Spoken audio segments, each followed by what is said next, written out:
Boys and girls, welcome to the AFC East Roundtable. This is the Jets Roundtable. Filling in for Richie. He's taking a little bit of a day off today. I've got our panel joining us today. You guys know him, Matt O'Leary and Jake Asman. Matt, how you doing today? I'm doing good. I wonder what we're going to get into today. Another boring week in Jets land. Jake, how you doing today, brother? So boring. You know what's funny? I figured the athletic story, like the that type of stuff, would happen like a week after the season, not after like a full month goes by where there's really been nothing for us to talk about besides previewing free agency and like draft stuff, and then like boom, yesterday hit piece, boom, Rex Hogan, see you later. Like just crazy how it all happened on the last day of January.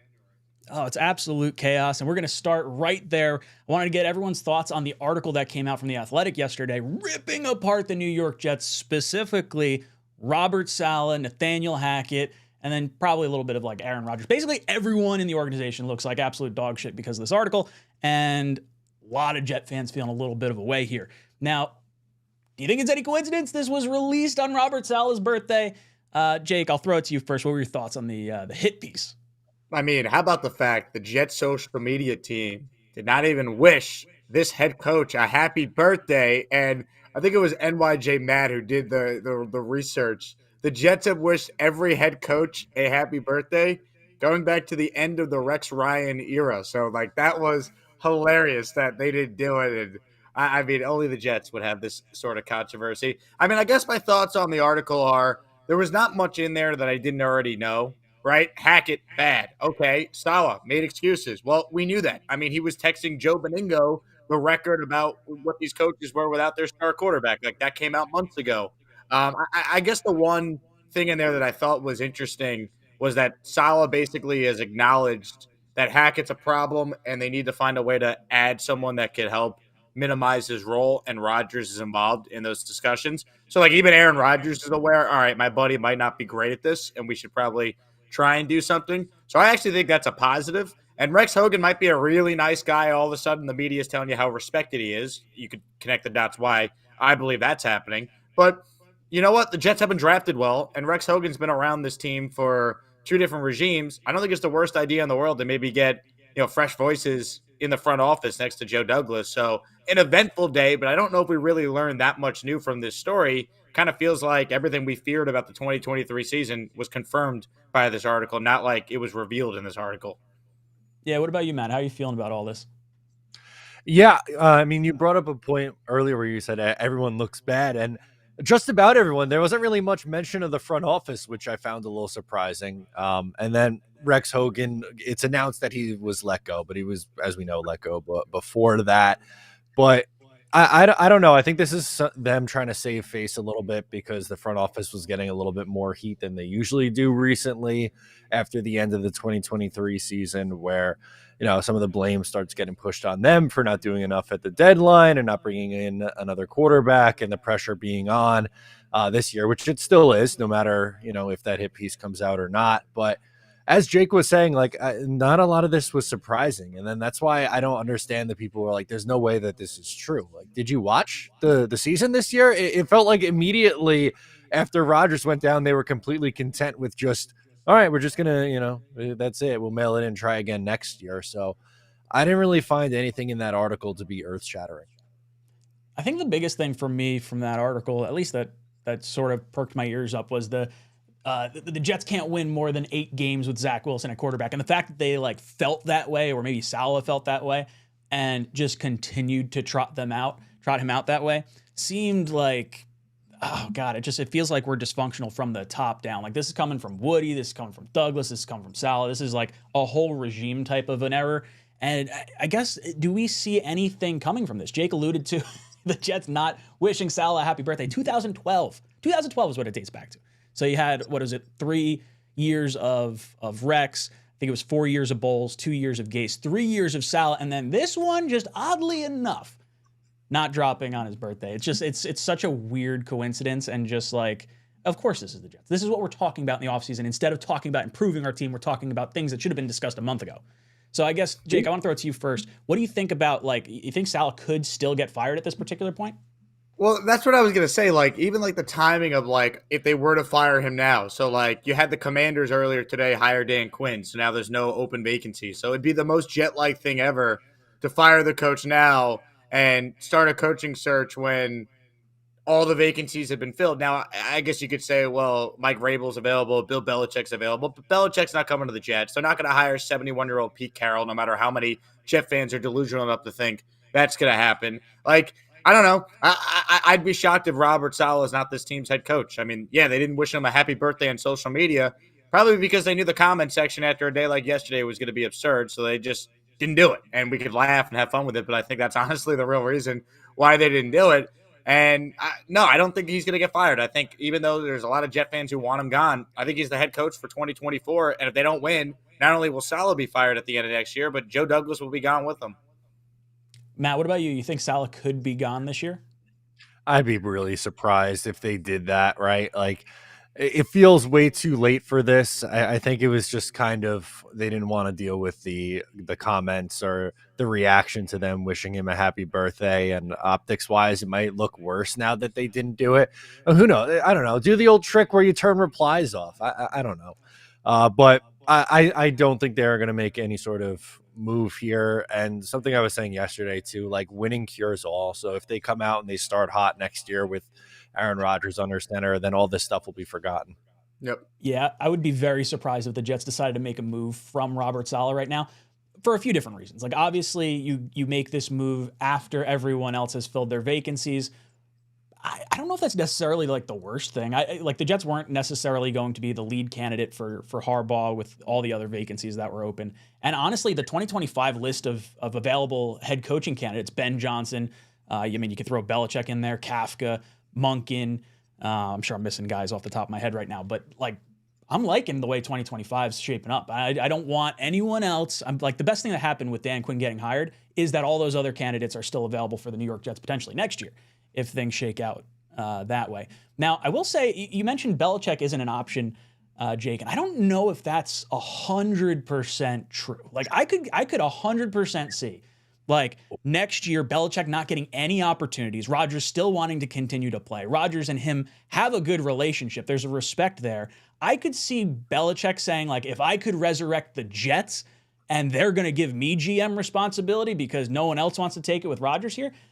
Honestly, I could actually see Belichick in New York next year. Not that I want that to happen, but if Rodgers wants to continue playing, I think we're going to be in a rough spot trying to find a head coach next season. I mean, what is Rodgers next year if the Jets are firing Salah and Douglas and they're in a spot where Rodgers still wants to play and he would even want Belichick? Like, I feel like so many things would have to happen. Like, Rodgers would have to play well and carry the coaching staff to the playoffs. Jets would have to lose in the playoffs. And, like, we as fans are like, well, they got to bring Rodgers back, but they got to get him a new coach. Like, I just feel like it's tough to envision the scenario where – like they're moving on from the coach and Rodgers is like playing well where you'd want him back for another year going into like age 42 season. So maybe you're right. Maybe it's not impossible. I just have a tough time kind of picturing how that would play itself out where it would actually happen. Well, I think where it happens is if Rodgers maybe doesn't look great, but still wants to continue playing. Like the Jets he has the Jets by the balls. So we would need him to retire post June 1st. And if he decides, I'm just going to keep playing. Like, there's nothing the Jets could really do about it. We're not cutting them with that kind of cap hit. I don't think financially we could actually do that. Matt, your thoughts on Rodgers and like maybe the idea of Belichick coming in next year? Well, I think the biggest problem is that Belichick hates the Jets with a burning passion. And if that was really the last job, I think he would say, all right, I'm good riding off on my boat and just hanging out. He has used every single opportunity ever to screw one over on the Jets. There was the Two Bills documentary where he was like, I'm not going into the Jets locker room. It's over. I don't think that relationship could ever be fixed between him and Woody Johnson. Is there someone, Jake, that you would want to see? Like, let's assume this plays out and, you know, the whole coaching staff, everyone's nuked for next year. Is there someone that you're kind of identifying right now that you'd like the Jets to target as a first option? Yeah, Mike Vrabel would be the guy I would want. I know we could go down the coordinator route again, but I'm kind of just tired of the Jets hiring coaches that have never been head coaches before. I want someone with experience that has been a successful head coach. The last time they hired someone with any head coaching experience was Adam Gase, and that doesn't count because he wasn't good in Miami. So, like, Mike Vrabel's going to be out there. You have basically half his staff from some of those Titans teams he coached anyway. To me, that's the guy that you could hire. In fact, if I could, blink and get Vrabel as the coach now instead of Salah, I would. I don't think it's realistic, so I don't talk about it on my show because I don't buy it's going to happen. But, that to me would be the guy. And then you look at some of the other options. The Lions offensive coordinator, Ben Johnson, not taking a gig. He's at least an attractive option for, an offensive-minded first-time coach if you're going to go in that direction. And that's kind of where I'm at too, guys. If the Jets are going to hire another first-time coach, should be a first-time coach with an offensive background, because the only time they tried to hire an offensive coach, once again, has been Adam Gase, which to me is ridiculous. Hire an offensive-minded guy if you're not going to be able to get Mike Vrabel next year. So those are the two names I'm eyeing if crap hits the fan and the Jets need a head coach a year from now. Matt, what about you? Any names that kind of pop into your mind? Yeah, Vrabel's going to be a popular one, and that makes a ton of sense, I think, for a lot of reasons. He's just – he's a true leader, kind of overseer of things. Obviously, he has a defensive background playing linebacker in the NFL, but, he's a good enough coach where I think that, wouldn't, necessarily turn me off from him. I also like Slowick from the Texans. I think he's done a nice job with that offense, and he has experience working on the defensive side of the ball, which I think is interesting too. Yeah, I think aside from Vrabel, I would look at maybe a Todd Monken. He's someone that fascinated me when he was down in Tampa Bay, spent some time in Georgia, now down in Baltimore. I mean, that would be an entirely different dynamic that you could bring in. Vrabel just seems to make so much sense. As you guys alluded to, the coaches that are already here, the defensive-minded head coachingness kind of sort of just fills the Jets' heart with warmy goodness because it's always just the path we always go down. And then you also have that stout defense that may want to retain some of its pieces and bring in someone that maybe aligns with them might kind of do that. Offensively, it's going to be a struggle, I think, post this regime here. Any more thoughts on this particular article from The Athletic? Anything that we didn't touch on that maybe, piqued your interest a bit? Jake, I'll throw it to you first. Well, Matt hit on it at the top, but it's worth repeating. This article was so slanted towards blaming the coaching staff for everything and trying to absolve the front office. It's comical. If I'm breaking down why the Jets went 7-10, yes, I have issues with the offensive coaching. I think the head coach had a bad year. I think all that's fair. The biggest reason why they went 7-10 is because they never found a sensible solution at quarterback after Rodgers went down. We all knew Zach Wilson couldn't play a year ago. They threw it down our throats again and did nothing until it was far too late to go to Trevor Siemian, who, by the way, actually finished with a winning record. So if Trevor Siemian was signed the day after Aaron Rodgers got hurt, maybe he could come in that first Patriot game and win you that game. Maybe he's starting that Falcon game and you win that game, and you actually have an outside chance at still making the playoffs, or at least getting Rodgers to come back from this injury and try this remarkable comeback attempt. So I was just annoyed reading the article how there's a couple lines in there about how someone said, oh, Rodgers is actually the GM. Joe Douglas is the assistant GM. Ha, ha, ha. Like, okay, cool, everyone can make that joke. But everything else was just dumping on the coaches. Like, okay, I get it. They were not good. This team went 7-10, though, because of its defense. Had nothing to do with the quarterback that the GM put in place. So I just thought it was pretty weak. That it feels like a lot of the sources were front office sources, and they were basically just using this article to dump on the coaching staff. So someone I know inside the organization did say that Taylor Embry didn't leave on the greatest of terms. He did not go quietly into that good night was the quote that was told to me.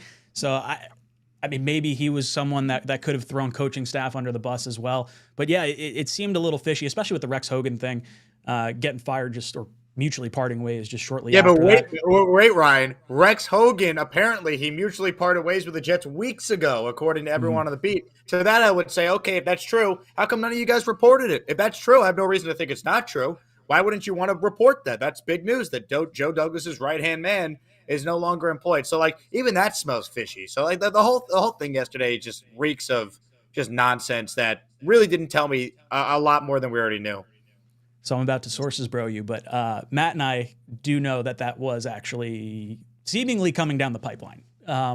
We're did not realize it until yesterday, unfortunately, but we did find out that there were some comments earlier that were made, and I'll let you know off air what happened. But it was interesting.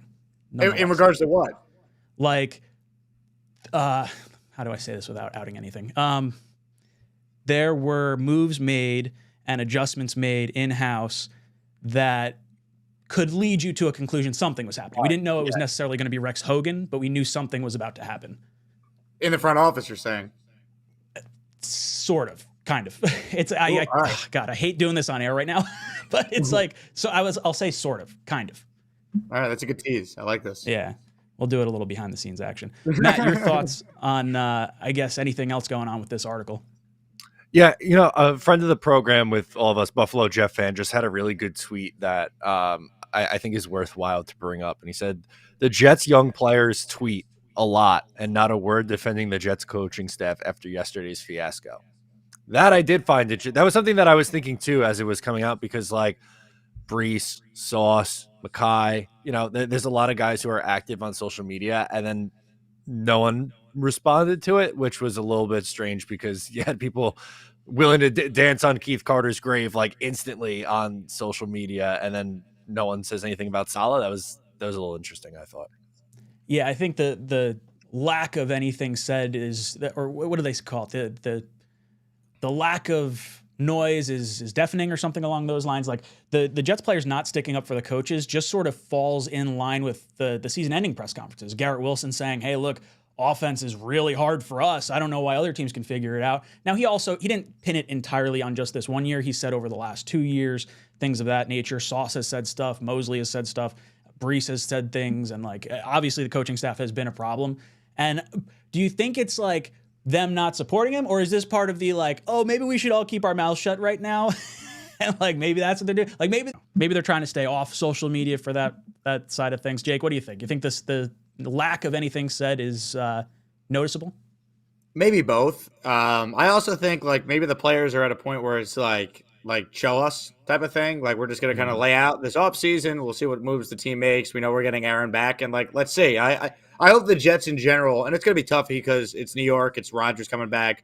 But I hope they could try and keep as low of a profile as possible, because a year ago, no one was talking about the Ravens being the 1 seed in the AFC. It was, well, can Lamar stay healthy? They had questions about his contract, and like the Ravens kind of snuck up, I feel like, on a lot of people this year. I don't know if you could do that in New York because of Rodgers, because of the Jets and all that, but there's no Hard Knocks this time around. Like the hype for the season is not going to be anywhere close to what it was last year. It's impossible. So many people have doubts about the coach and have doubts about a 40-year-old quarterback coming off this injury. So I think player-wise, if the Jets could kind of keep as much things as they can in-house and keep the excitement to a minimum publicly, I think that's a good thing, not a bad thing. Let's steer a little bit off the article. We can always come back to it if you guys want to talk about it in the chat. But let's steer over to Rex Hogan. And we had we made mention of it on that first topic, but they mutually agree to split ways. Do we think that there are going to be negative repercussions for the Jets moving into draft season, a shakeup in the scouting department? How do we feel this particular move in general might change things? Matt, I'll throw that one to you first. Yeah, I mean, I hope it improves the NFL scouting side of things, because I think they've made a ton of mistakes in free agency, recently. Really, DJ Reed's the biggest hit. And then after that, there's a lot of ugly ones in there. Allen Lazard. Unfortunately, Carl Lawson liked the signing at the time, but injuries, and Laken Tomlinson hasn't been great. So I'm hoping that maybe it sparks a positive change, especially with the, pro level scouting. But it's happening so quick to, it's a quick turnaround to when free agency begins. So I wonder how much this really does impact. But, after last year, I'm not upset about shaking things up a little bit in the front office. Jake, what about you? You think it's good to shake things up in the front office now? I think it's great because, like, with all due respect to Rex Hogan, who is a really nice guy, like, when people are coming out and, like, backing him and saying that, like, it's true. He actually came up to Boyd Green and I at the Hall of Fame game and, like, was chopping it up with us for a little bit. So, like, super nice guy. But, like, the draft record for the Jets, the draft record, like, they've had one great draft under Joe Douglas. He apparently was the guy that was running the draft meetings, according to Rich Cimini. He's a quote-unquote right-hand man. I don't think it's necessarily a bad thing to maybe get a fresh perspective in there in what's such a pivotal draft for this front office if they want to be here beyond this year. Yeah, 100%. I think based on, like, how the last draft went and maybe the direction, I don't understand how you don't go offensive lineman. Like, how much say did Hogan have on it? Did Douglas put the final stamp of approval, or was it like, Hogan's sort of decision on the draft side of things? It's definitely something that I think all of us want to see a little bit more. consistency out of on a drafting basis. You look at the friggin' Rams, they get Puka Nacua, and like they had an all-time draft this past year. We've had one really good all-time historic draft, but then the rest has been littered with confusion and just misses after misses. And look, the Zach miss and the Becton misses, those were the two biggest critical ones. You could argue, I mean, the Zach one I think was going to be a pick regardless at number 2. We were going to take a quarterback. The Becton pick, I would argue, is a bigger miss because of what it meant for our offensive line building moving forward. You have, we don't retain George Fant because we got to keep Mekhi Becton happy. We don't retain Morgan Moses because we don't have a starting spot for him because Becton's coming back. And Becton constantly getting hurt just kept throwing our team into these like different lurches and different sort of situations. So I think if I could, in my mind, remove the Becton pick, then maybe other things start to fall into place a little bit better. But that doesn't excuse the Mims pick and the Braden Mann pick. You just go through like the whole list of the last few years here. I see Barney Miller in the chart. Barney says, I was pro Salah. Gotta admit now I'm iffy. Fired? ? I was pro Salah for a while. I think this past year kind of jaded me a bit because it definitely felt like this team was giving up. And the fact that he had maybe not the fact, but the story that came out was that he didn't think the Jets could win more than 8 games with Zach Wilson. The benchmark was 7 wins on the season. Like that to me tells me you gave up as soon as the Achilles popped for Rodgers and you were just willing to ride it out. And I would bet to some degree Woody Johnson was in that conversation saying, hey, the benchmark's 7 wins or something like that. And that's just what made everyone feel comfortable. I don't know. Jake, where do you fall in the like pro Salah versus anti Salah sort of bandwagon right now? I think the best thing I could say about Salah is it's incomplete as a coach. I mean, it's trending negatively, but to be fair to him, I would like to see what this looks like without having the worst quarterback situation in the NFL for a season. That's what he's had for 3 years. And I understand people are going to say, well, the record stuff, but like, you can't just go by the record. You have to add context. Are there some things that are alarming? Sure. But the one thing I could point to with Salah is he hired a great defensive staff. The defense plays hard for him. Even Zach Rosenblatt, who wrote that athletic story, said the one thing I could say about Salah is he didn't lose the locker room. Like, he kept the locker room together through another tough season. So, like, when I hear that, then I think, all right, well, this guy has a healthy Aaron Rodgers, and the Jets could go out there and still maintain this top 5 defense for another season. There's a path for this team to be pretty good, at least in the regular season. Now, he's got a lot to prove as far as winning big games and this team making serious noise come playoff time. But, I mean, the best thing I could say about Salah is he does have some good traits you like. There are some alarming things, and he gets this year no matter what to figure it out. And if it doesn't work, it's a lot easier to move on from him and Douglas together and get a good GM candidate and coaching candidate a year from now. So best thing I could say is incomplete. I have my doubts, but he has an opportunity, I think, to learn from some of these mistakes. And with better quarterback play, I could see the Jets going from 7-10 to very easily 10-7. Like, I don't think it's going to take a lot for this team to be a much better team next year. I really don't. Matt, where do you fall in the pro Salah versus anti Salah sort of stance? Yeah, I guess somewhere in the middle, because I think there's legitimate criticism and concern with him. He's still not a very good in-game manager. He gets way too conservative at times. And we saw that a lot this past season. But Jake brings up a really good point with, the quarterback play. Like, they were supposed to see what this was going to look like with Aaron Rodgers this year, and that will make a difference. And Zach Wilson, Tim Boyle, Trevor Siemian, that's about as worse as it gets. There's very few situations that are better than that. If you look at, I saw it on Twitter earlier, someone had one of those graphs with EPA, and it was comparing like where quarterbacks fall from 2020 to 2023. And Zach Wilson was the worst by far, and Aaron Rodgers was the best. So that's like the most variance you could possibly get going from Rodgers to Wilson. And I hope that Rodgers is closer to that MVP level and maybe salvage a little bit of this.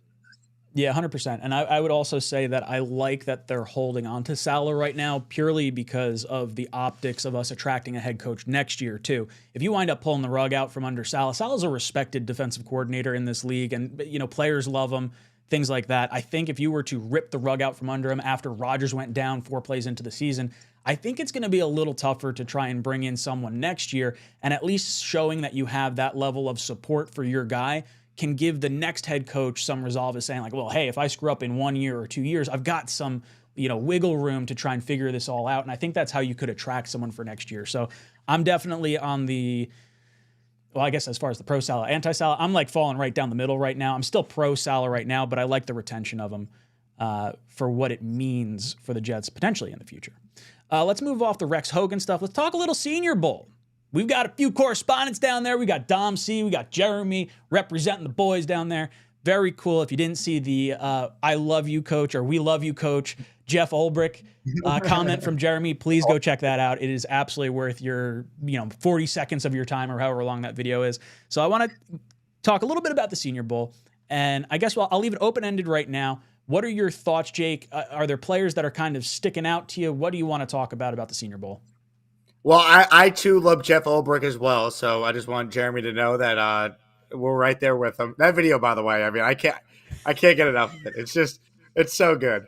It's so good. But I guess it's been encouraging to hear that the hype for these offensive tackles has been justified based on these 3 practices that have gone down at the Senior Bowl. It does sound like the Jets, no matter how the board breaks, if they need a good offensive tackle at pick 10, no matter who's there, they'll be able to get one. So it's been good to hear that. That's kind of been my big thing. I'm not there, so I'm not watching it, but people I text with, people I know that are there. I had Dom C on my show this morning. We went through some of his standouts. So I feel like it's encouraging that you're hearing good things about the tackles and you're hearing good things about the receivers, because those are the Jets' 2 biggest needs, obviously. Matt, what about you? What are you feeling about the Senior Bowl? What have you liked so far? Yeah, I keep hearing a lot of good things about the offensive linemen, and not just like the tackles. And Talisi Fuaga is obviously the biggest name and someone who's been linked to the Jets at pick number 10 for a while, but even the depth beyond that. So I really, really hope that Joe Douglas and company take multiple swings on the offensive line in this draft beyond just the first round. They need help on the interior still. I think with that pick in the 3rd round, there's a chance that someone who could be a starting caliber guard will be there. So I'm hoping that the Jets, really take advantage of what's projecting to be a really deep class.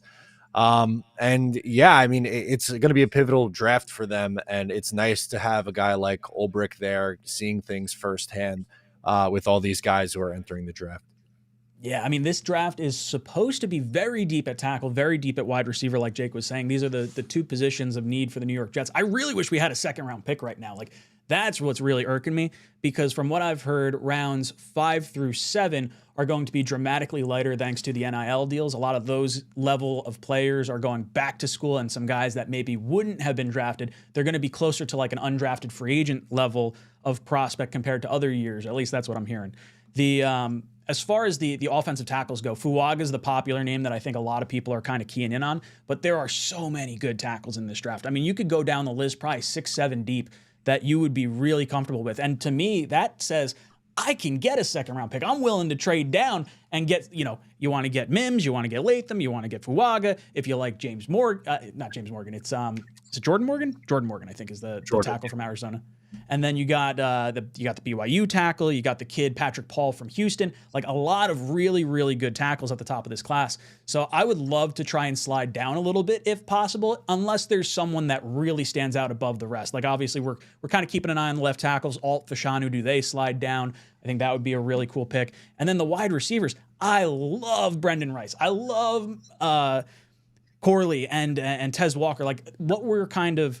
But Tez isn't. I don't think Tez actually went to the Senior Bowl. I'm pretty sure he opted out just beforehand. But I've really, really liked this receiver class in general, and I think the Jets are going to have an opportunity maybe to move up from the 3rd round using some of their later round picks to get up and get a more impact player. Because I don't care about the depth pieces for this year. I want right now starters that can contribute for this season, and I think that's where you can find some of these guys in the Senior Bowl because not everyone's keyed in on it. Most guys are looking at, the top prospects, which may not always go to the Senior Bowl. Was there one player in particular, Jake, that you kind of, might be leaning towards or anything like that? I mean, I can't help but be excited about Fuaga. I mean, I've heard so many different ways, by the way, we pronounce his name. Like Dom C said that it's Funga, according to Funga himself. Like I don't want to be the only one calling him Funga and people being like, what's wrong with this guy? Like, why can't he say his name? But we got to get that confirmed at some point. But anyway, he's been the guy that I've been excited about just watching his highlights. I also have seen some pretty encouraging clips from Jerry Rice's kid, which is kind of exciting, like as like a 3rd round guy maybe. Like So I've been looking at some of these receivers, like Luke McCaffrey from Rice today had a nice day. He's obviously related to Christian, so wouldn't mind that. But yeah, the name I've been most intrigued with, I think, is Brendan Rice. He's a USC wide receiver, projected second, third round pick, maybe a possibility for the Jets. So that's been one name I've been intrigued by so far. Matt, what about you? Any names that kind of jump off the page at you? Yeah, I mean, I talked for Fuaga a couple minutes ago, but I want to give a wide receiver too. I think Roman Wilson from Michigan has had a really standout few days. He's someone that I really liked in the mid rounds for the Jets, but I think with his performance, his stock is rising, and I wouldn't be surprised if he's off the board in the second round now. So I think that dream has kind of died, unfortunately, but that's another player that I was impressed with so far. So we were talking about Fuaga a little bit. I want to pull up his draft profile real quick. For you guys that don't know, if you're living under a rock, 6'6", team captain coming out of Oregon State, this is someone that I think the Jets are going to absolutely be penciling in. Especially, we've already heard like the Joe Douglas rumors. He's infatuated with Fuaga. I guess, Jake, I want to ask you: do you believe those reports of Douglas being, in love with Fuaga, or do you think it's more of a smokescreen at this point, and we shouldn't believe everything we hear?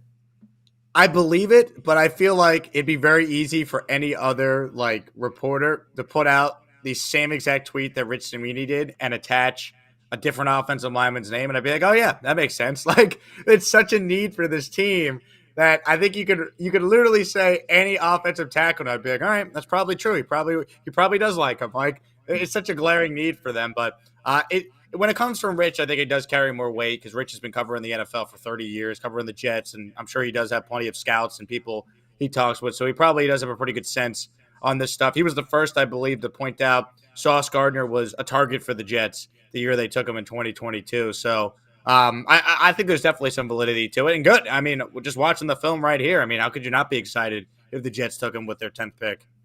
Matt, what about you? You think that rumor about Douglas liking Fuaga is true?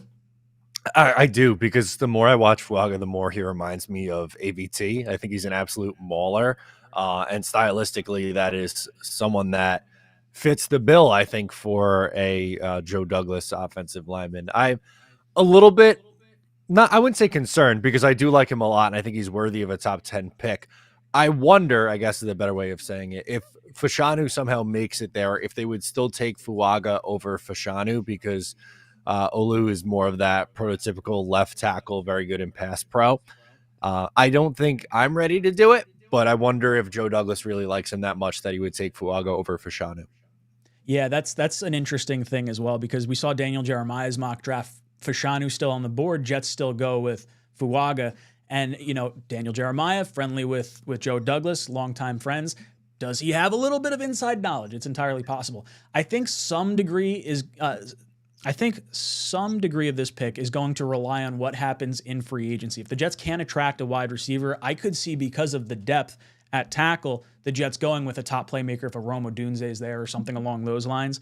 Or, let's say the Jets solve left tackle. Like maybe there's a situation where some guy shakes free via trade or a surprise cut that just sort of solves the issue. Or they feel like AVT could be the emergency left tackle with a combination of a Tyron Smith or a Bakhtiari or something along those lines. If they get a right tackle in free agency that they feel comfortable with, maybe that sort of eliminates some of these right tackles early in the draft. It's going to be fascinating to see. One thing I always key in on for the Jets at draft time, especially in the first round, is that captain status, and Fuaga is that. You're sending your team a statement. This is the type of guy that represents what the Jets deem valuable in a draft pick, and I think that's, it speaks volumes. You see all those different players that have had the captain status throughout their college careers, and 12 penalties in his career for Fuaga.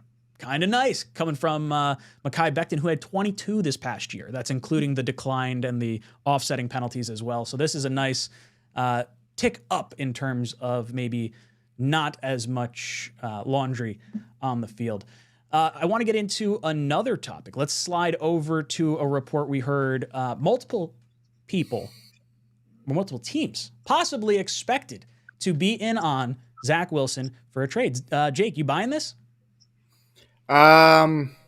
I guess. I mean, what are the Jets like? If the Jets are like, here, you could have Zach Wilson, and we'll take a bag of used footballs. Like, yeah, I think there'll be some teams that will be in on him, but like, I wouldn't expect much. I mean, I think they'll be able to trade him. So yeah, I'm not surprised that there's some teams that might express interest.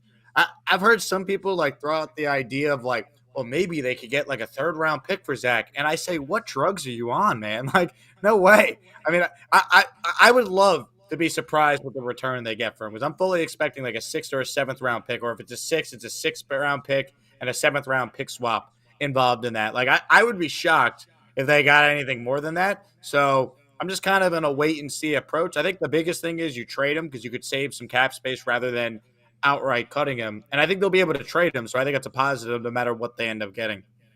Yeah, I think we're going to wind up with a better pick than we are expecting for a few different reasons. And I think the chaos that went on yesterday and the report that came out from The Athletic is only helping our cause with the trade of Zach Wilson, I feel like. If the rest of the NFL can seem like the Jets are so dysfunctional, they can't do anything, they ruined Zach Wilson, then I think there's a chance you could get an elevated pick. I have seen some of those mid-round pick swap types things where it's like, hey, the Jets can trade Zach Wilson and a fourth or something like that, maybe get another third, or maybe you could sneak into the second, something along those lines. The Jets could pay his roster bonus, and that's like, I think it's like $4 million or something along those lines. So if they trade him after that roster bonus was given out to him, it would only be $1.1 million, which is the vet minimum. So I could see a situation where a team might find that valuable, maybe like a Denver who's wildly over the cap, or a team like Minnesota who has ties to, McVay and the coaching staff down there as far as like developing quarterbacks. They don't have Cousins under contract with the Achilles injury. They don't have Dobbs under contract. They only have, I think it's Nick Mullins is the only one they have on roster right now. So maybe that's a landing spot he could end up in. Maybe another former Jet ends up in San Francisco with Shanahan. It's all possible. Matt, what are your thoughts on the multiple teams potentially trading or having interest in Zach Wilson? I do think that someone will take a shot at him. I don't think there's going to be like some sort of bidding war and the Jets are going to get some unbelievable pick for Zach Wilson. But, if I had to guess, I would think it's going to be a later pick on day 3. I saw somewhere mid-round pick swap. That would be more appealing. I just don't know how likely that would be. Like the Jets have 2 fourths. If they could trade Wilson in a fourth and somehow get a third out of it, like that would be, I think, a home run. Again, I don't know how likely that is to be the case, but I just, moral of the story, I don't see him on the roster in 2024. He's going to be on the last year of his contract. They're not picking up his 5th-year option. I think it's kind of best for both parties to move on. And, it's a shame that it didn't work out here. It was, high on Zach coming out of college and rooted for him as long as we could, but I think it's over and I think he needs a fresh start somewhere else. Guess we can steer off that. I want to talk a little bit about Shawn Jefferson, wide receiver coach brought in. This one snuck past me. I did not know that we signed a wide receiver coach with all the stuff that's been going on the last 3 days. But yeah, apparently the Jets signed Shawn Jefferson, the wide receivers and former Jet wide receiver coach. What are your thoughts, Jake, on this particular hiring? Is it just shuffling decks around on the Titanic? What does this do for us? Well, he's a guy that is like highly regarded, which is cool. Can they get him a number 2 receiver? And then he'll look good coaching Garrett Wilson. Like you would look good coaching Garrett Wilson. I want to see, maybe if he can help get more out of Xavier Gipson or Jason Brownlee, like some of the younger guys on this team. Maybe he's a guy that, is a former NFL player. His son's in the league. Maybe he can galvanize Allen Lazard. I think that's important. I know people don't want to hear it, but Lazard's on this team next year. He's making $10 million. Rodgers is going to try and fix him. Shawn Jefferson's going to be with him every day. I think maybe that's an important role for a guy like Shawn Jefferson, who's been around some really good receivers when he was just with the Rams. So I think it's a positive. I also think from a Salah perspective, the fact that they hired Shawn Jefferson as the receiver coach and Tony Dews was hired the other day as a running back coach is why they're not going to fire Robert Salah now. He just hired 2 new staff members. They're not now firing the head coach. So I don't think people bring that up. If they were going to fire him, why would they let him hire 2 new assistants? So I like the hire. I think it, like anything else, it comes down to players, though. Matt, what about you? What do you think about Shawn Jefferson? Yeah, I do think it's an upgrade. So that's a plus. I didn't really love how on the offensive side of the ball at a few key positions, running back, wide receiver, quarterback, their positional coaches were very inexperienced. And And that's, basically what they had with Azani and Embry. So I like the move. I'm not going to say that it was, it's the best thing ever and he's the greatest wide receiver coach in the NFL. I don't know if I'm willing to go that far, but it is an upgrade, and I'll take any veteran coaching upgrade on the offensive side of the ball. I think, we saw in the report that they are looking for a more collaborative effort on offense, and I would probably put a little bit more value on what Sean Jefferson thinks than a guy like Azani. Yeah, and a few guys that we can kind of look out for that are free agents that have some sort of ties to Jefferson. Obviously, his son, Van Jefferson, free agent from Atlanta. The whole Atlanta, offense didn't really work out at all. Like, no one had great stats, and he had, I think it was 200 yards. So maybe that's a low-cost type signing. That guy's a crisp route runner. We talked about him through the draft process a few years ago. You got DJ Shark down in Carolina, could be leaving. He's had some injury issues with the ankle, I believe, the last 2 years, not so much this past season, but he signed for 1 year, $5 million last offseason. So 6'4", if you want a bigger bodied frame guy, that could be a high upside type swing that you can make an argument for. And then you got guys like DeAndre Hopkins and Hollywood Brown, who he coached out in Arizona. I think Hopkins is probably the one that's most appealing to me because I think he would take a chance at maybe trying to go for a ring. The Jets might be a little more desperate to overpay a receiver that aligns more with Rodgers' timeline than maybe someone like a Hollywood Brown, I think he's like 5'9". He's a short receiver. And Hollywood Brown obviously is the other one. But I think he's going to get a little bit more than I would want to pay for that particular type of wide receiver. Jake, are there any wide receivers out there right now that you kind of think the Jets should go after or have a better shot at getting? If Higgins hits the market, that'd be my number one. Same with Pittman, Mike Evans. I think we're all kind of on board with like the consensus, like quote unquote top three guys. I really like Calvin Ridley. I'm okay with the Jets bringing him in. I think he's a perfect number two. I like your suggestion, Ryan. I think you were the first to tweet about it, of trading for Cortland Sutton. I think he's a guy that's a name to watch. I think Keenan Allen is a name to watch with the Chargers cap situation as someone who could be a cap casualty. I think at this stage of his career, he's probably better off as a number two, opposite Garrett as the number one. So those are some names I'd be looking at. I also think the draft's possible too, but I think so much has to happen with the O-line and free agency for me to like wrap my mind around pick 10 going to like a Dunze or Neighbors. But I think those are like the top guys I'm eyeing at least right now. Matt, what about you? Any wide receivers that are kind of like tickling your fancy? Yeah, I think Pittman and Higgins are my top two choices. Beyond that, Calvin Ridley's been a name that's been brought up a ton recently, and it makes a lot of sense. The Jets, the players seem to really like him, and he's definitely someone who I would feel comfortable pairing with Garrett Wilson. I think another semi under the radar option could be Godwin from Tampa. I know a lot of people have talked about Mike Evans, but I think he's going to stay there, and I think Godwin has the potential to be the odd man out, and I would be intrigued with bringing him in to pair with Garrett Wilson. Yeah, I'm a big Godwin fan. I like I would like that swing. When he tore his ACL the year he was set to hit free agency, I was crushed because that was one of my top guys that I wanted to see the Jets get. I could see him in here. I could see, you mentioned Keenan Allen, Jake. I think that makes a lot of sense. I would argue he might stay in LA just because of his age. He may want to just retire there, take a lower deal. I could see Mike Williams, their other receiver, who's like a $20 million cap hit as well. He might shake free. That might be more in line. I think size-wise, he's pretty big too, 6'3", maybe. He's coming off the ACL injury, though, isn't he? That'd be my only concern. He had the ACL, I think, third week of September, I'm pretty sure. He was on my fantasy team, so that sucked. But the problem is people are going to be like, oh, well, look at Brees. Not everyone's Brees Hall, who's an alien. So, that's the one concern with a guy coming off like that type of knee injury. Yeah, for sure. I think I'm a little less concerned with him just for his style of play. Like if it was Garrett Wilson coming off a knee, I'd probably be a little more concerned because he's putting so much power into each cut. But yet definitely injuries got to be a concern. He's been dinged up. He's always on the injury report every year, but maybe that's how you get him a little bit cheaper. We are paying Allen Lazard $11 million next year. So when you start trying to piece together how much money is left for that wide receiver room, Curtis Samuel, someone that I think would be fun to replace Cobb with. Hometown, Brooklyn kid would be kind of nice. Darnell Mooney, wide receiver from the Bears, nice little deep threat, could be a low-cost option for the New York Jets as well. Lots of different ways to skin a cat, if you will. Lots of different ways we can go. Boys and girls, if you have any comments in the chat, if you want to throw a Q before your comment, we'll know that that's a question there. We'll throw it up here. We got about 13 minutes left in the show. So I guess I want to just open it up to you guys. Is there anything else that we haven't talked about right here? Richie's so good at hosting. I'm kind of spinning my wheels a little bit here. Without him, I don't know what to do.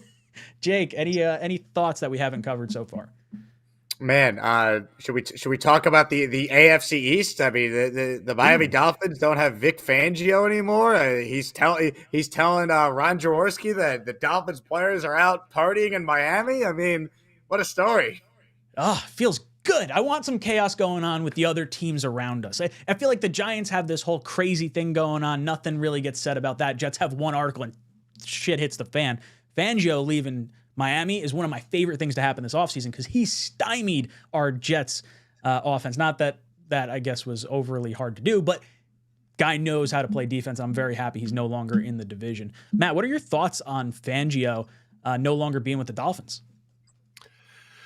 It's a real shame that happened to the Miami Dolphins. If I were them, I would be trying to hire Brandon Staley immediately. I think that would be lots of fun to have him in the division, but it's going to be a big change, right? Like it's Vic Fangio is very unique. I feel like he has a very, maybe not unique, but he has a very specific calling card, similar to Wink Martindale. You kind of just know their defenses and they're going to be tough to play against. And they really handled business against the Jets this past year. Granted, it was against Zach Wilson and it wasn't against Aaron Rodgers, but he's a good coach. He's well respected. So getting him out of the division, I would take as a plus for this team. I see JD Jets in the chat saying a gentle breeze would stop this Jets offense. Yeah, I guess that's how we're kind of feeling right now. Elon comes in, says, JD, I like Reed. So he's talking about someone in the chat. I like DJ Reed. Be careful with him. Alan, I have asked him on my show multiple times. I was like, is it Alan? Is it Elon? He goes, I go by both. I was like, that doesn't help me. He doesn't. It's either Alan or nothing. Like my whole life is a lie if his name is not Alan. He spells it ALON, which makes no sense because when he originally joined my Discord before quitting, because he wasn't happy that people were annoyed with him typing every other message. He spelled it ALAN, but then he changed it to ALON. So there's something going on with this Alan character thing. I don't know what's happening. Oh man. Alan, you're gonna have to let us know because I feel like I'm getting mixed signals from you between my live streams and now this one here, and Jake's throwing me for a loop here. He says he would rather he likes Reed, but he would rather sign Michael Carter II over him. Jake, what are your thoughts kind of looking forward one additional year? Both these guys are going to be free agents. You have Eccles, who's going to be a free agent as well. The Jets only have one cornerback that's going to be under contract after the 2024 season. How do you kind of see the Jets maneuvering that sort of situation? And do you think it's even going to be Joe Douglas that has to answer that question? It's a great point about is Douglas going to be the one to make those decisions. I would try to extend both of them now, especially with Reed, because you could save money on your cap by extending him. So I think it's a no-brainer. He's been really good. That's one of the better free agent signings the Jets have made in recent years for sure. Certainly the best of the Joe Douglas era, you could argue. So I would keep him. I don't understand why there's a rush to try and trade DJ Reed and make your defense work. All of a sudden, if Sauce Gardner, God forbid, got hurt, you're screwed. Like I remember when Darrelle Revis got hurt in 2012, Cromartie slid right over to be corner one, and he ended up being a Pro Bowler. Like that's what you want. You want to be able to have two really good corners, and that helps your pass rush. That helps your entire team. So I'm in no rush to trade Reed. If I can't extend him because he wants to hit the market next year, fine. But, I'll worry about that next year. This is an all-in year. I got to keep Sauce and Reed together. Reed's under contract, and Carter has another year left. I'd look to extend him as well. I think the Jets should be in the business of signing guys early and not potentially allowing what could be going down with Bryce Huff to happen where a guy just walks for nothing. Yeah, especially we all got upset about the JFM signing initially, and now it's like, all right, that's actually not that bad. I wish we would do that more frequently. It's nice to keep your own good players as opposed to letting them walk. Matt, what are your thoughts on the DJ Reed side of things? Last year going into this, this last season here, does it make sense to retain him? We got to see against the Eagles without Sauce and without Reed, you got to see Hall and Eccles do pretty well. Like maybe there's the argument this pass rush is going to help set up the secondary, maybe not the other way around. What do you think of DJ Reed and Carter? Would you pick one over the other to sign? No, pick both. Why would you the Jets should not be in this opportunity, or they have this opportunity going into a year where they're trying to win it all with Aaron Rodgers, and a little bit after that. Like, I don't understand why fans are so quick to just be like, oh well, he's good, but maybe we could get a second round pick for him, and that second round pick who could end up being Denzel Mims is more intriguing than just having a good cornerback on your team. It's a strength of this unit. We did see them play one game without both those guys, and they did win the game, but I wouldn't want to do that for 17 games. I'm glad that they're able to get by, but I don't think they're surviving over a 17 game season with that cornerback room. So I am all in on bringing DJ Reed back. If you extend him, you actually save money against the cap this year. You free up 7.5, and Michael Carter is slot corners don't make a lot of money. So I don't think he's going to be getting $15 million. I think you're looking at an $8 to $10 million extension per year for him. Yeah, I think for Reed, the only way I could even justify trading him is if someone wanted to offer up a first-round pick. That's like literally the only way. A second-round pick to me is enticing, and I might pause for a second, especially if he's looking to get a monster contract. Like if he's saying, hey, I want like $18 million a year, and that's kind of where he's thinking because that's where the franchise tag is, I would probably be out at that point. But if we're getting offered like a third-round pick, I'm going to let DJ Reed walk in free agency next year and then take my comp pick in 2026. I have no problem doing that. Like Jake said, Matt said, this is an all-in year. You got to go all in with your best players. Johnny comes in and says, what about a vet running back to be behind Breece? So I guess this is an interesting conversation. We just brought in a new running back coach. Is there some degree of interest in a veteran running back, or do you think we go towards the draft? Joe Douglas has drafted a running back in every one of his drafts so far. Jake, I'll throw this one to you first. You don't think that Derrick Henry is now a lock to become a Jet because they hired Tony Dews, Ryan? Oh, hey, who knows? Maybe I could. This pilot hat is lined with tinfoil, so I can absolutely get on board with that. I think it's such a good running back class, and the position's been so devalued. I wouldn't mind, bringing in someone that's been, solid back in the league as RB2. Now, I don't think they're going to be trying to sign Josh Jacobs or Saquon or Derrick Henry. But if you could tell me you can get Devin Singletary on a 1-year deal, he just signed for $2.5 million last year with the Texans. So he had a really good year. You might want to raise. All right, here's 1 year, $3.5 million. I would do that. And then if they wanted to draft someone again late, it's not the worst idea in the world. I also do think that Izzy, in theory, should be able to slot in and have a bigger role this year. You don't want to necessarily bank on that for sure. So I think you have Breece, sign someone in free agency that's not $7 million like Dalvin Cook was, and then you have Izzy, and I think that could be a pretty solid running back room. Matt, what about you? You want to go the vet running back route, or are you looking towards the draft? I love the idea of drafting running backs on day 3 just because of how often it feels like they hit. Sure, sometimes you get a LaMichael P. Ryan, which, isn't ideal, but, I feel like that's a position where you could find value. So I don't really have an issue with them doing that often. They did it with Michael Carter and they did it with Izzy and stuff like that. But I like Devin Singletary. That's a good name. Zach Moss is another guy who I think is, kind of along that mold. You could probably sign for around $3 million a year. But another name that I don't know how much I love it, but I could see it is J.K. Dobbins because of his relationship with Aaron Rodgers in their recovery process. So maybe they would go that route. I don't love signing someone coming off an injury like that, but I think they go veteran route this time.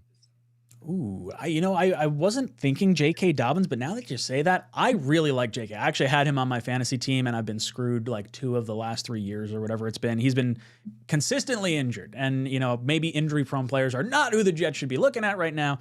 But as far as like a high upside swing, that's a really attractive option. I don't get the feeling that Izzy's going to be running back 2 next year. I think he's probably going to be penciled in as the third back. If I was going with a Dobbins in free agency, if you could get him cheaper, I would also pair that with a drafted day 3 running back. I think you just kind of try to hit as many times as you can in the running back market in the draft. And, there is going to be a point at some point where either Breece needs a breath or maybe, years down the line, something happens. I don't know. I very much want to keep that pipeline open. Hader says, with the salary cap going up exponentially, the next 2 years? Do you think we extend Reed and Carter? Do we draft a cornerback in the later rounds? So we were just talking about this in particular, but it is worth noting that the salary cap does go up a lot, and it's projected to go up a lot the next 2 years. I think this year it's like 240 or something along those lines, and I think over the next 2 or 3 years it's supposed to go up to like 285 million, like a monster leap up. So as you kind of have those void years and push them off into the future, that money does get devalued a little bit, no different than inflation in our everyday life. So it's worth I think taking a look at. Reed is the one that I'm not so sure if he's looking for monster money, if we'll be able to retain him beyond next year. But I would love to keep our good guys here for sure. Dre comes in with a super chat. Thank you so much, Dre. Says 3 of the 4 Musketeers of the Mount Rushmore of Jets YouTube. Love y'all. Please keep up the great work. Oh, Dre. Love you. Never forget about Dre. How's he feeling? Yeah. An update? Dre, freshly out of the hospital. Heart attack. The man had a heart attack. This Jet team is like trying to knock off all our own. Dre, hopefully you're doing well right now. I did see your little bit of a... he popped on during our collab, I think, Jake. I'm pretty sure. So it's good to see him back home now. Always good to have that. I see Bam Knight showed more than Izzy, says the big fella. Maybe. You got more of a guess chance to play than Izzy, too. Yeah, I was going to say he was returning kicks. And Izzy, I don't even know what the percentage of snaps Izzy had this past year was, but it could not have been very high at all. Vinster says the Jets should ban Russini and Rosenblatt from media events, just like Manish Mehta. Also, sign Jason Morrow. I will say this. I heard after the Zach debacle with the I don't want to play, and after that report, the access that Rosenblatt and Russini got was restricted highly. After that point, they still obviously have media credentials, but the access that they had, and that's part of like the axe to grind as to why we're seeing hit pieces right now. I think you're going to consistently see that. Rodgers did call out Russini, I believe it was last offseason, over some comments that were made. So I don't think we've seen the last of the slander thrown the Jets' way. What do you think, Jake? You think those two should be banned from the Jets facility? No, they shouldn't be banned. You can't ban reporters covering the team. Meta got banned because he stalked Joe Douglas' kid at his Little League game. It's a little different of a situation. I mean, we got to be fair here. I mean, Manish Mehta was banned for things that go beyond just like writing a negative article that's sourced. Like it's a little different. Matt, what about you? You think Russini and Rosenblatt should get credentials pulled? No, I'm not anti pulling credentials for stories like that. Does anyone know what Manish is up to these days? He has me blocked on Twitter. I don't know where he's at. He followed me on Twitter recently, actually. He followed a couple people in like Jets Twitter circles. People were like posting the screenshot, and I was like, is Manish making a comeback? But it never amounted to anything. If he had DM'd me to come on the show, I'd be like, you know what? F it. We'll get you on, Manish. We'll hear your side of the story. Nope, I don't like him. Fuck Manish Mehta. Sorry. Maybe I shouldn't say this on not my channel, but I do not like Manish Mehta. I think he stirs the pot too often. But I think it'd be fascinating to be like, all right, what really happened at the Joe Douglas's kids' Little League game? Is this true? Yeah. Were you actually going out to a little park and watching kids play? That's so weird. Yeah, that was such an odd thing. And then the burner too, where it was like, oh, do you think he's like tweeting these different things out? It's just, guy is an absolute joke. All right, we have reached the end of our show here, so I want to go around our panel, give our closing thoughts. Jake, any last words for our panel? January was a slow month until the final day. I'm expecting February to pick up. We got obviously Radio Row next week, where I'm sure a lot of AFC East players will be doing interviews, and there'll be some quotes and different things to talk about. So that will be exciting. And then, end of this month, Combine. I mean, things are going to start to pick up. Free agency about a month out. So we're getting closer and closer, AFC East fans. Regardless of whether or not your team is good or bad, there's always hope in the offseason. So we'll get there. Matt, any last words for our panel?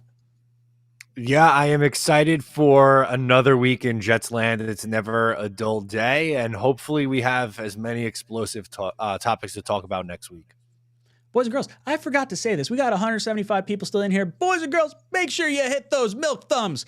before you head out of here. We've loved hanging out with you. We've got draft coverage and free agency coverage and all that good stuff coming up on this channel, as well as all our independent channels. You can find our channels down below in the description. We'll be back here next week with Richie, back for another Roundtable Jets conversation. We'll see you then.